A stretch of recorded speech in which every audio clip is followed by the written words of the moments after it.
somos o segundo ano do Instituto Federal Baiano, Campus Valença, e nesse vídeo a gente vai falar sobre como o convento de Cairu inventou o barroco no Brasil. Para a gente poder falar sobre isso, a gente tem que primeiro entender o que é o barroco. O barroco foi um estilo naipe que surgiu no século XVI na Itália e surgiu por conta da Contra-Reforma e da Reforma Protestante. E agora, quem inventou o barroco? Frei Daniel de São Francisco, nascido em Portugal e veio para o Brasil ainda muito jovem a fim de começar sua carreira religiosa.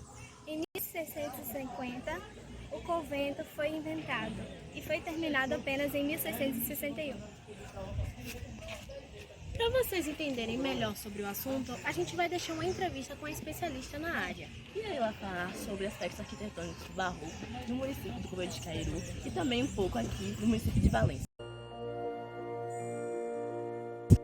Olá, gente, aqui estamos com a professora Nelma Barbosa, professora, doutora, formada pela UFBA em Estudos Étnico-Sociais, e nós vamos fazer algumas perguntas relacionadas ao Convento de Cairu e também à arte barroca influenciada aqui na Bahia e no Baixo Sul especificamente.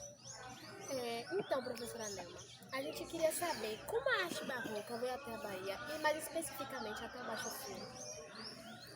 Bom, em primeiro lugar, a gente está num ponto estratégico, né? A Baía de Todos os Santos e o Baixo Sul estão num ponto estrategicamente colocado para o contato, a comunicação com a metrópole de Lisboa. E a colonização, ela vai começar, claro, né, em alguns pontos específicos do território brasileiro, mas esse vai ser específico porque a gente vai ter o Porto de Salvador como o mais importante do hemisfério sul e a região do Baixo Sul como grande exportadora de espécies, né, de ervas e de outras propostas de cultivo na região e de estudos de ervas e de medicação, que foram madeiras principalmente na região, que foram implantadas aqui na região. Então a gente está numa região completamente estratégica para o processo colonial. O barroco, ele vem, a arquitetura barroca, o pensamento barroco, ele acaba solidificando o projeto colonial naquele momento. Porque na medida em que você pensa num projeto de catequizar as almas, de implantar uma nova ordem social, um novo território, essas ordens, essa lei que vai organizar essa vida, ela precisa estar em todos os aspectos, né? Do modo como as pessoas moram, ao modo como as pessoas festejam, celebram. E a arquitetura religiosa barroca, ela chega muito nesse sentido, de realizar ou materializar o processo colonial aqui na região.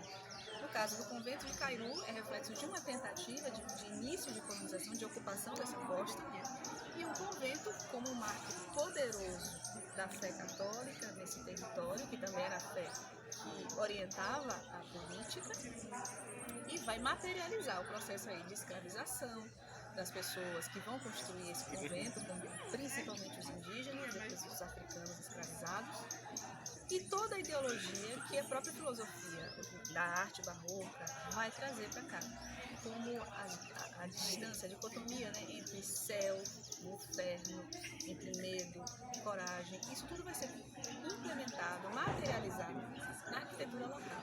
Então, se a gente pega as arquiteturas religiosas como as do convento, você vai perceber a importância que a arquitetura, que a entrada de luz tem dentro de um prédio como esse, né? A entrada, a saída, a escuridão em certos pontos, de repente você recebe aquela grande fonte de luz por conta de uma janela, de um óculo que chamavam, né? E aqui ou ali, as texturas, todas elas vão levando a um pensamento sobre os dois lados, né? O céu e o inferno, né? Entre o paraíso e o inferno. E era preciso que as pessoas acreditassem nisso para nortear suas atividades, suas atitudes aqui, né? Então, a arquitetura colonial, ela serve, barroca, né? Ela vai dando essa dimensão filosófica, comportamental, mas muito focada no sagrado. E eles usam muitos dos recursos cênicos, né? É uma coisa muito pensada no espetáculo. Então, a luz é espetacular. Você vai entrando em espaços extremamente apertados e, de repente, se abre um grande vácuo de luz, né? O contraditório. A luz, né? Da ideia de ascensão ao céu, ao paraíso, o medo, né? O pecado, a morte. Então, o tempo todo você está nas construções, como a construção do convento de Cairu.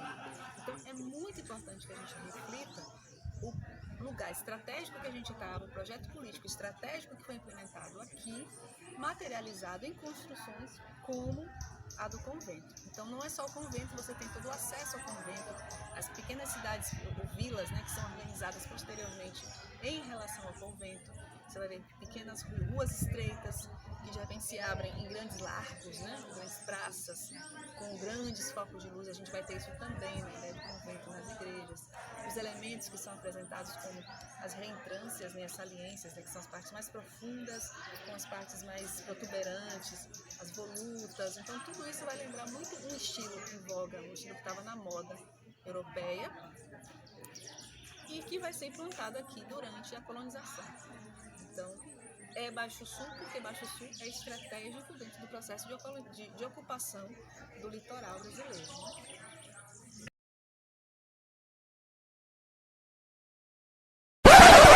Oi, nós somos do Instituto Federal. Já tá aqui.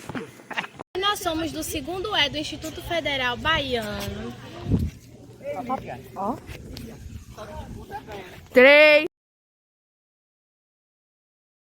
Nós somos do segundo ano do Instituto Federal Campus Valença Baiano, que é